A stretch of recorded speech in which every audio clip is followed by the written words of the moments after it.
اب پہلی بات تو یہ سوچئے، کیا انسان ہر وقت نماز پڑھتا ہے، ہمیشہ روزہ رکھتا ہے؟ جب اللہ کہہ رہا میں نے تو پیدا ہی کیا میری عبادت کے لیے، کوئی اور کام اگر وہ کر رہا ہے تو وہ میرے مقصد تخلیق کے خلاف کر رہا ہے۔ وَمَا خَلَقْتُ الْجِنَّ وَالْإِنسَ إِلَّا لِيَعْبُدُونِ، میں نے تو جنوں اور انسانوں کو صرف اس لیے پیدا کیا کہ میری عبادت کریں۔ تو اصل میں بات کیا ہے؟ یہ نماز، روزہ، حج اور زکوٰۃ یہ بھی عبادات تو ہیں، اصل عبادت کچھ اور ہے۔ اصل عبادت کیا ہے؟ الحمدللہ وکفا والصلاة والسلام علی عبادہ الذین اصطفیٰ، خصوصاً علی افضلہم وخاتم النبیین محمد الامین وعلی آلہ وصحبہ اجمعین۔ اما بعد فاعوذ باللہ من الشیطان الرجیم، بسم اللہ الرحمن الرحیم۔ رب اشرح لی صدری ویسر لی امری واحلل عقدۃ من لسانی یفقہوا قولی۔ اللہم ربنا الہمنا رشدنا واعذنا من شرور انفسنا، اللہم ارنا الحق حقا وارزقنا اتباعہ وارنا الباطل باطلا وارزقنا اجتنابہ، اللہم وفقنا لما تحب وترضى، آمین یا رب العالمین۔ معزز حاضرین اور محترم خواتین، السلام علیکم ورحمۃ اللہ وبرکاتہ۔ آپ کے علم میں ہے کہ میرا آج کی گفتگو کا عنوان ہے کلمہ طیبہ، اور اس کے حوالے سے یا اس کی روشنی میں ہمارے دینی فرائض۔ بچپن میں مجھے امید ہے کہ بہت سے لوگ خوش نصیب ایسے ہوں گے اس مجمع میں جن کی تعلیم کا آغاز قاعدہ یسرنا القرآن سے ہوا ہو یا نورانی قاعدے سے ہوا ہو، اور پھر اس کے بعد حضرت مولانا مفتی کفایت اللہ رحمۃ اللہ علیہ کے کتابچے تعلیم الاسلام جو ہے انہیں پڑھائے گئے ہوں۔ ظاہر بات ہے کہ آج کل وہ رواج ختم ہو چکا ہے، آج کا ہمارا دور مادہ پرستی کا ہے۔ ہماری تعلیم میں بھی آپ کو معلوم ہے کہ کنڈر گارڈن جو ہے اس سے بات شروع ہوتی ہے، اور ممی اور پاپا یہ الفاظ جو ہیں وہ بچوں کو سکھائے جاتے ہیں۔ اللہ اور اس کے رسول کا نام عام طور پر نہیں پڑھایا جا رہا۔ لیکن یاد ہوگا آپ کو کہ اس سلسلے میں سب سے پہلے ایمان مفصل، ایمان مجمل یاد کرائے جاتے تھے، ایمان کیا کیا ہے، پھر 6 کلمے پڑھائے جاتے تھے۔ یہ 6 کلمے یوں سمجھیے کہ اسلام کی تعلیمات کا لب لباب اور خلاصہ ہے۔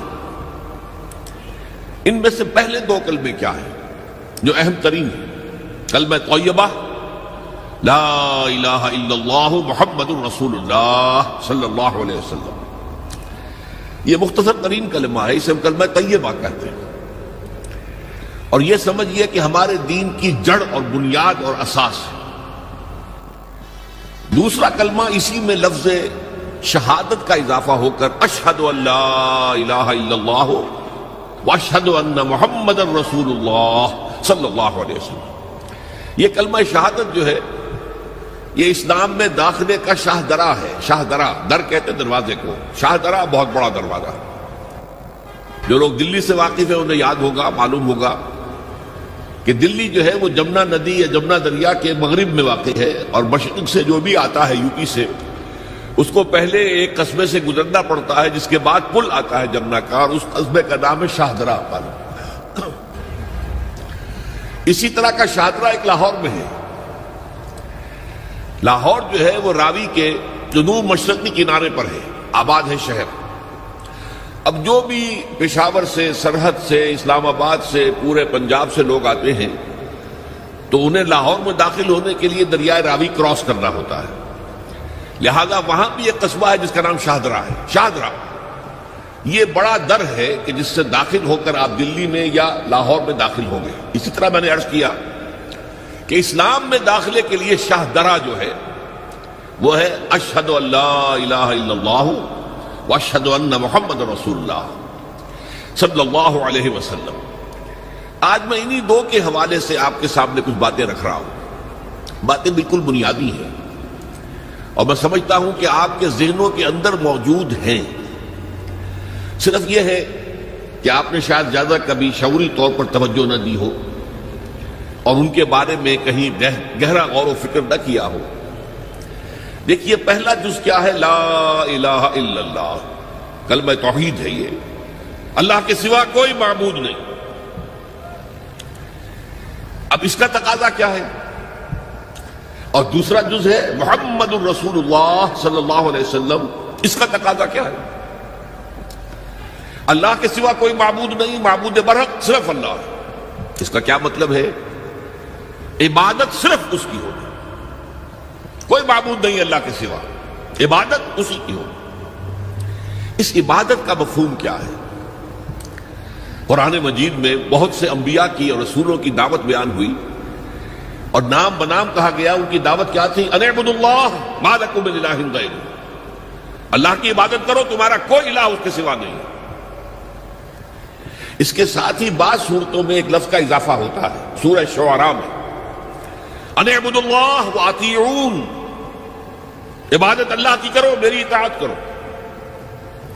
تو اللہ کی عبادت کیا ہے جس کے لیے سورہ زاریات میں فرمایا وَمَا خَلَقْتُ الْجِنَّ وَالْإِنسَ إِلَّا لِيَعْبُدُونَ، میں نے نہیں پیدا کیا ہے جنوں اور انسانوں کو مگر صرف اس لیے کہ میری عبادت کریں۔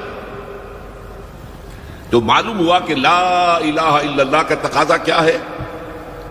ہمہ تن ہمہ وقت اللہ کی عبادت۔ یہ عبادت کیا ہے؟ بدقسمتی سے مسلمانوں پر جو زوال آنا شروع ہوا خلافت راشدہ کے بعد سے، ایک زوال اسلام کا شروع ہو گیا، اگرچہ مسلمانوں کا تو عروج جاری رہا۔ دور بنو امیہ میں، دور بنو عباس میں دنیاوی اعتبار سے سطوت، شان اور شوکت بڑھتی چلی گئی، لیکن اسلام جو ہے اس کے اندر زوال شروع ہو گیا۔ سب سے پہلا زوال کیا آیا؟ وہ خلافت کہ جو مسلمانوں کو اپنے میں سے کسی بہترین شخص کا انتخاب کر کے جس کا تعین ہونا چاہیے تھا، وہ خلافت موروثی عہدہ بن گئی، خاندانی بات بن گئی، قبائلی بات بن گئی۔ یہ ہمارے زوال کا پہلا مظہر تھا۔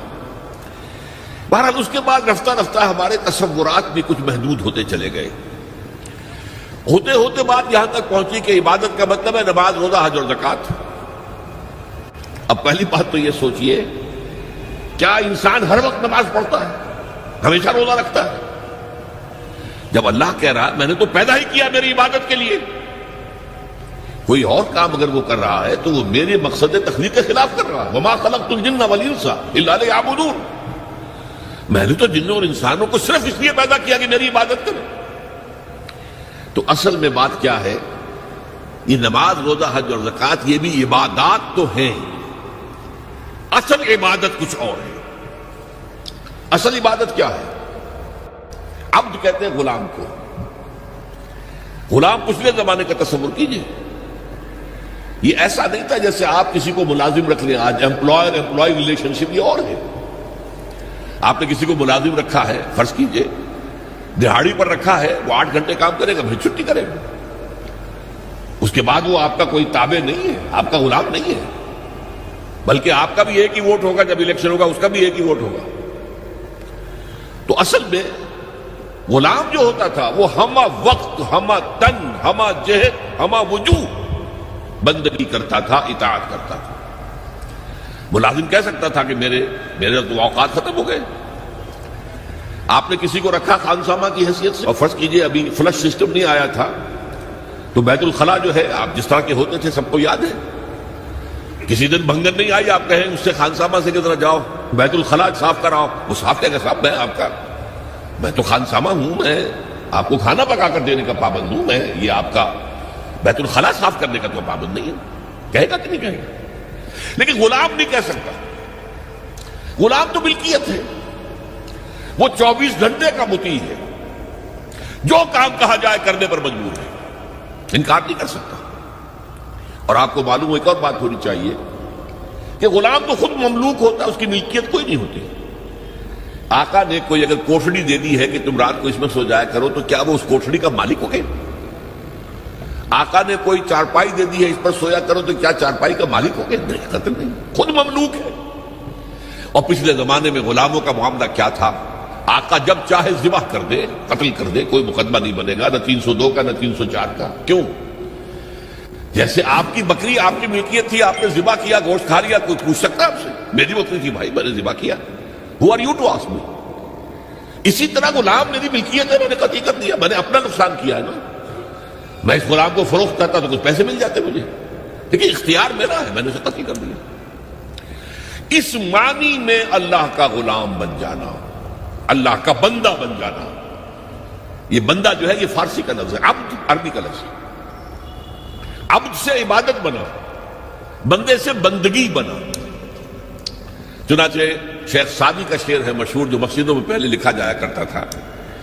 آج کل تو ہمارا نئی قسم کی مسجدوں کے ڈیزائن بنتے ہیں نا، پچھلے زمانے میں کیا ہوتا تھا؟ اس در کے اوپر چوکھٹا بنا ہوا ہے، روز محشر کے جاں گداز بود، اولی پرسش نماز بود۔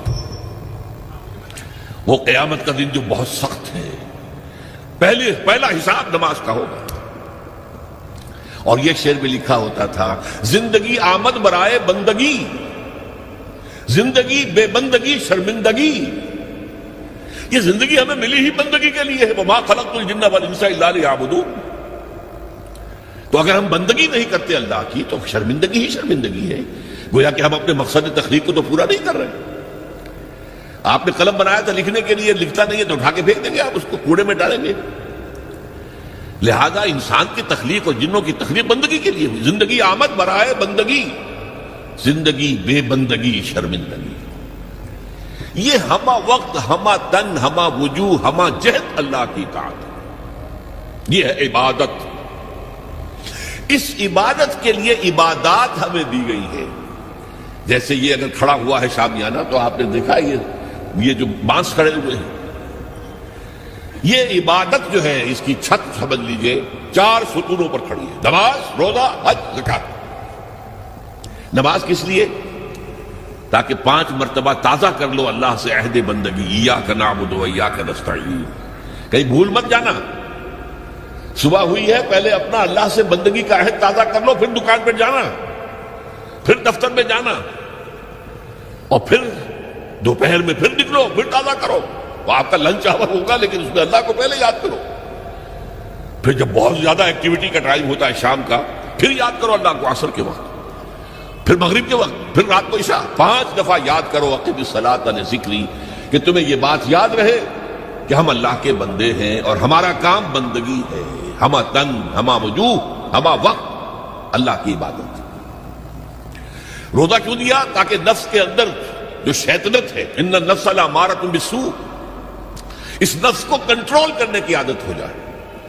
بھوک برداشت کرو، کسی وقت کھانے کو حلال چیز نہیں مل رہی تو بھوک برداشت کرو، فوراً کسی حرام شے کے اندر منہ نہ مار دو، تمہارے اندر عادت ہونی چاہیے۔ پیاس شدید لگی ہوئی ہے تو اگر کوئی صحیح مشروب نہیں ہے تو ایسا نہ کرو کہ اب کیا کریں، یہاں پر تو سوائے جو شراب کا کچھ ملتا ہی نہیں تو لو شراب ہی پینا ہے۔ اس کے لیے مشق کرانے کے لیے 30 دن صبح سے شام تک جائز مشروب بھی نہ پیو، جائز کھانا بھی نہ کھاؤ، تاکہ تمہارے اندر صلاحیت پیدا ہو جائے کہ باقی 11 مہینوں میں ناجائز سے تو بچو۔ یہ ہے عبادت کے ساتھ ان عبادات کا تعلق۔ ایک بڑی ہمارے اندر جو ہے نفس کی خواہش، دولت پرستی، اس کو نکالنے کے لیے صدقہ، خیرات، انفاق، خرچ کرو، تاکہ یہ دولت کی محبت دل میں سے کھرچی جائے۔